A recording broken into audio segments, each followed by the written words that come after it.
cómo sigue todo esto, pero estamos recibiendo al futuro subsecretario del Ministerio de Defensa, el señor Rivera Elgue, representante además de Cabildo Abierto. Bienvenido, buenos días. Buenos días, muchas gracias por la invitación. Bueno, ayer recibieron entonces, seguramente como los demás integrantes de la coalición multicolor, esta ley de urgente consideración. ¿Piensan agregar algún artículo? Cuando terminemos de analizar todo el texto, veremos en nuestros equipos técnicos, ya los recibieron, nuestros legisladores también lo recibieron y establecimos un procedimiento de trabajo de análisis y después de procura de, plantear modificaciones, plantear agregados a algunos artículos que pueden ser que no estemos de acuerdo, pero establecimos ese procedimiento de trabajo. Primero un análisis y posteriormente una devolución a lo que sería la directiva del partido, donde se va a hacer un análisis político, técnico-político, y a partir de ahí se va a hacer una devolución al gobierno. Y a título personal, ¿en qué áreas le gustaría que Cabildo Abierto hiciera propuestas? Yo no voy a modificar el procedimiento que establecimos. Cabildo Abierto tiene su programa de gobierno y tiene compromisos aparte con el pacto que establecimos con la coalición. En base a esos dos, nosotros vamos a hacer las propuestas. Para eso están trabajando los técnicos. En torno a defensa, ¿cuáles serían las principales propuestas que ustedes ven allí? Nosotros notamos, por ejemplo, que están en el pacto que contraímos con todos los partidos, pero no hay ninguna modificación a la ley orgánica de las Fuerzas Armadas y seguramente en ese ámbito vamos a hacer planteos. Ayer se dio a conocer los nuevos mandos del Ejército. El presidente, de las Fuerzas Armadas. De las Fuerzas Armadas, gracias. ¿Siente que el presidente tuvo en cuenta las recomendaciones que pudo haber hecho Guido Manini Ríos o el partido en general? El presidente hizo su elección y a eso nosotros nos atenemos. ¿Usted piensa marcar alguna diferencia con el ministro anterior o con, los gobiernos anteriores? Creo que este gobierno es de cambio, ¿no? Entonces, ¿A cuál se refiere? ¿Al de la calle Pou? El nuestro, correcto, que es íntegro, es un gobierno de cambio y vamos a tratar de materializar en los hechos los cambios. ¿Y cuáles serían esos cambios? Y bueno, en el proceso de toma de decisiones, tratar de hacerlo con el máximo de información y sin prejuicios. ¿Por qué? ¿Cómo se hacía antes? Y yo creo que había una importante impronta de los prejuicios ideológicos sobre las Fuerzas Armadas.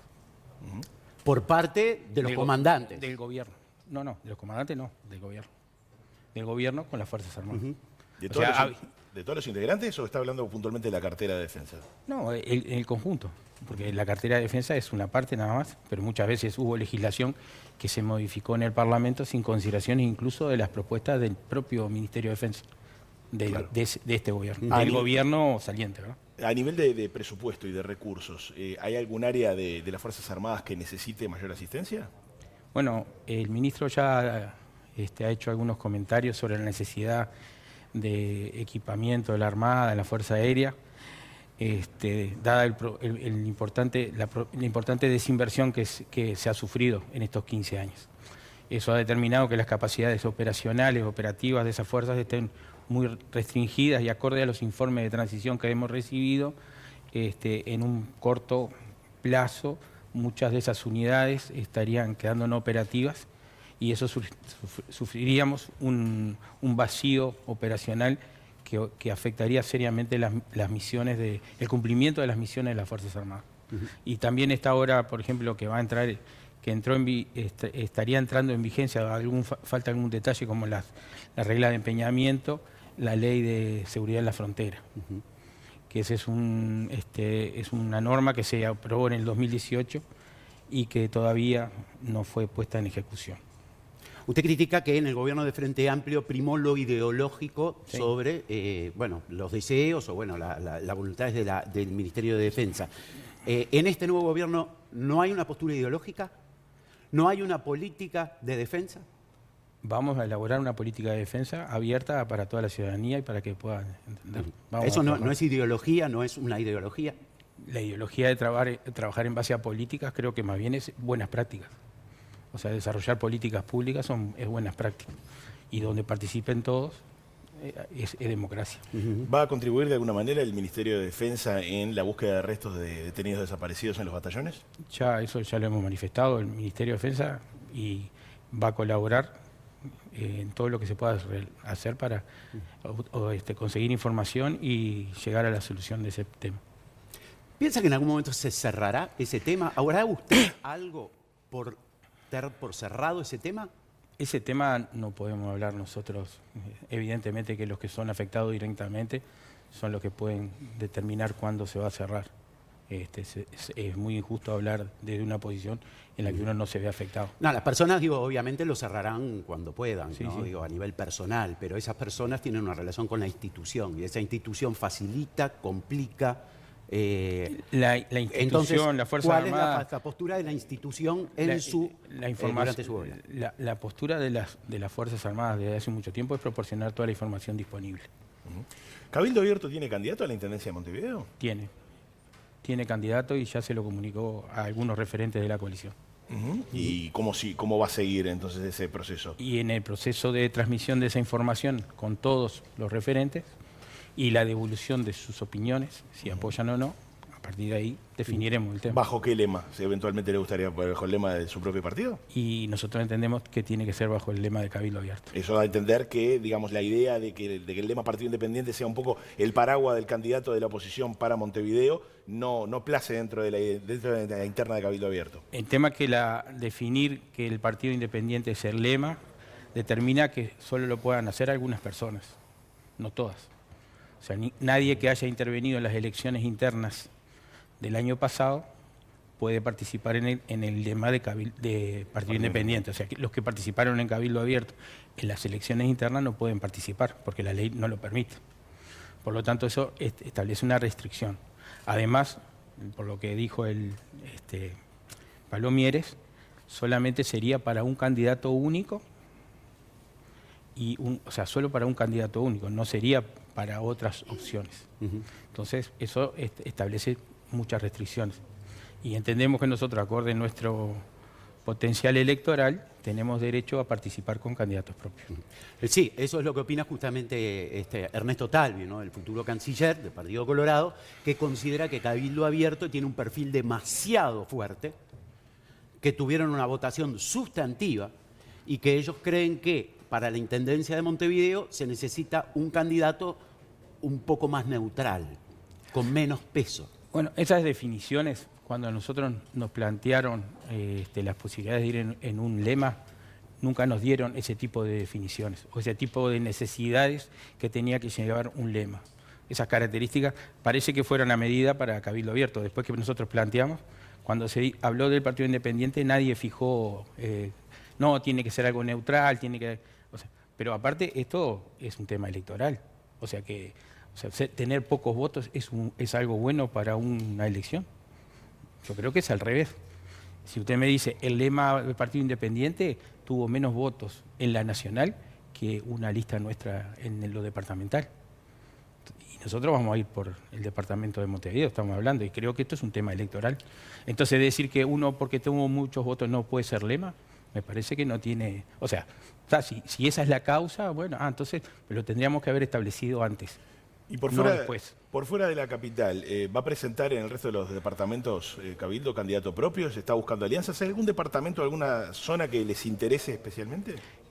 En base a las resoluciones departamentales, en algunos vamos a ir en alianza con algún partido, integrando otro partido, y en unos cuantos vamos a ir con nuestros propios candidatos. O sea, en todos los departamentos vamos a presentar listas. Algunos integrando nuestro partido y otros integrando una coalición o una alianza con un partido o varios partidos.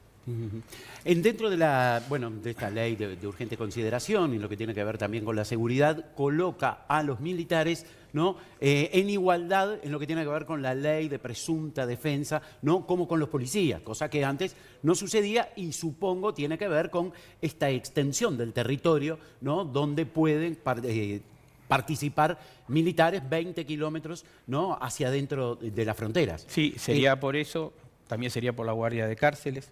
También sería por las tareas que cumple de prefectura y las tareas que cumple la policía aérea. O sea, nosotros, las Fuerzas Armadas no son solo el ejército, tenemos distintas tareas que estamos cumpliendo. Bueno, en esas tareas, vamos a tener la misma cobertura que la policía. ¿Cuáles son esas tareas que están por fuera de, bueno, pertenezco al ejército, más allá de que pertenezcan a determinada fuerza, al ejército, la Armada o la Fuerza Aérea, ¿cuáles son esas otras tareas donde hay presencia de militares?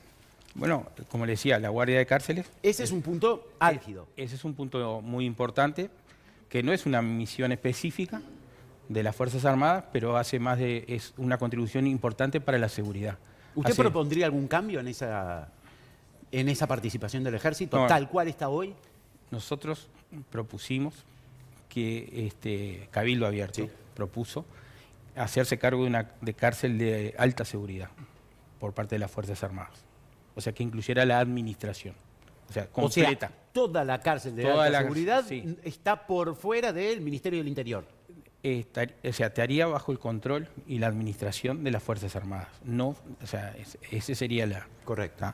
Bueno, esa propuesta vamos a ver si la podemos integrar a la ley de urgente consideración. Está consignada la ley de derribo en este borrador que se envió a los partidos. ¿Está considerada de la manera que ustedes pretendían? Nosotros estamos esperando el análisis de nuestros técnicos para definir eso. Desde el punto de vista, vamos a decir, técnico profesional de la parte de aeronáutica y desde el punto de vista legal. Una vez que tengamos esa... Se está discutiendo, ¿no?, sobre la situación y los lugares donde viven muchos policías, ¿no?, tal vez la mayoría, ¿no?, en lugares, obviamente, en asentamientos, donde viven los propios perseguidos, ¿no?, los propios delincuentes, y también sucede lo mismo dentro del ejército. Teniendo en cuenta que hay una integrante de Cabildo Abierto, Irene Moreira, como ministra de Vivienda, ¿piensan hacer algún movimiento en este sentido para dotar a las fuerzas de mejores condiciones de vida? Es uno de los puntos del tema de la vivienda. El Ministerio y las Fuerzas Armadas, no solo el Ejército, tiene muchos de sus integrantes viviendo en zonas periféricas o asentamientos. Lo primero que definimos es hacer un censo para todas las fuerzas para determinar más o menos exactamente cuántos son y ver qué tipo de soluciones se le puede habilitar. El Ministerio tiene algunas líneas de trabajo en vivienda propias y otras en coordinación con el Ministerio de Vivienda. Una vez que tengamos el estado de situación, o sea, tengamos la información concreta de ese censo, trabajaremos en las líneas de desarrollo. También el Ministerio trabaja con viviendas que llamamos del servicio, o sea, que serían del Estado, y que los militares en actividad, los integrantes de la Fuerza Armada en actividad, pueden ocupar durante un tiempo. Eso les permite, por ejemplo, ahorrar para posteriormente poder acceder a su vivienda, o planes para su vivienda propia. Son dos opciones. La muy buena votación en internas y en las nacionales posicionó a Cabildo Abierto como un socio importante de la coalición y como la cuarta fuerza política. Ahora bien, las municipales es un partido aparte, donde obtener una intendencia puede ser también un sinónimo de consolidar el partido, pero no tener una muy buena votación quizá pudiera mermar ese efecto de las nacionales. ¿Cómo va a reactivar, cómo piensa el partido reactivar a sus militantes a nivel nacional de cara a lo que serán las elecciones municipales? Nosotros somos bien conscientes que las elecciones departamentales son totalmente diferentes. No tienen comparación y eso le ha pasado a todos los partidos, incluso al Frente Amplio, muchas veces donde lo nacional gana en cierto departamento, cuando llega en lo departamental... Pero ganar una intendencia sería un... Sería un tema importante. Peso. Somos un partido muy joven, tenemos menos de un año, todavía no hace un año que presentamos recién de nuestra creación, pero no de que fuimos habilitados y menos del lanzamiento de nuestra candidatura. Pero estamos trabajando para tratar de tener un buen suceso, sobre todo en algunos departamentos que tenemos fortalezas del interior, algunos departamentos. Pero lo importante es que se consolide la identidad de Cabildo Abierto. Eso es nuestro máximo desafío, consolidar la identidad de nuestros votantes como integrantes de Cabildo Abierto. En su momento y en plena campaña electoral, también Ernesto Talvi había hablado en su momento de decir, bueno, ¿necesitamos un ejército?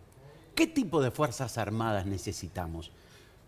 Le traslado la misma pregunta. Él no ponía ninguna respuesta, planteaba la pregunta, ponía el tema arriba de la mesa.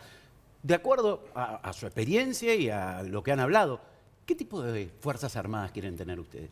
Lo primero que tenemos que tener son fuerzas armadas que cumplan las misiones que le asigna el poder político y la Constitución. Entonces, si no tenemos fuerzas armadas que cumplan eso, son carísimas. porque si no cumplen para lo que las creamos, no. Segundo, si cumplen con las tareas y le exceden capacidades y esas están ociosas, también son caras. Entonces tenemos que definir cuáles son las Fuerzas Armadas que necesitamos en base a las necesidades y tener el mínimo de capacidades ociosas. ¿Ah? Hoy las Fuerzas Armadas están sobrecargadas. Si usted considera que un integrante trabaja 60 horas semanales, ¿ah?, y tiene la peor remuneración del Estado, están sobrecargados. El incluir la guardia, por ejemplo, la seguridad en el área fronteriza, eso va a recargar más aún. Entonces, hoy no tenemos casi capacidades ociosas, sí tenemos un gran sacrificio y un gran despliegue para cumplir con todas las tareas. ¿Se puede tener unas Fuerzas Armadas más eficientes? Yo creo que son muy Con eficientes. lo que hay. Con lo que tienen, son muy Perfecto. eficientes. Rivera Elgues, su futuro subsecretario del Ministerio de Defensa, muchas gracias por estos minutos de charla en Buen Día Uruguay. Bueno, muchísimas gracias por la invitación y buenos días. Un Seguimos gusto. conversando.